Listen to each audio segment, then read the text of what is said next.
হাওর-বাওরের সমস্যা সমাধানে মৎস্য প্রাণী সম্পদ মন্ত্রণালয়ের ক্ষমতা সীমিত মন্তব্য করে নিজেদের অসহায়ত্বের কথা জানালেন প্রাণী সম্পদ উপদেষ্টা ফরিদা আক্তার।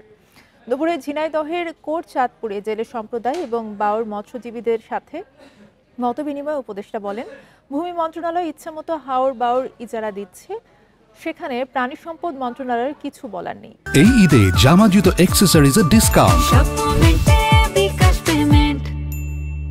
মৎস্যজীবীদের সমস্যা সমাধানে ইজারা প্রথা বাতিল করতে হবে এমন মন্তব্য করে উপদেষ্টা বলেন, এই সমস্যা সমাধানে রাজনৈতিক দলগুলোর জাতীয় পর্যায়ে সংহতি প্রয়োজন। এর আগে সকালে উপজেলার বলুহর বাওর পরিদর্শন করেন উপদেষ্টা।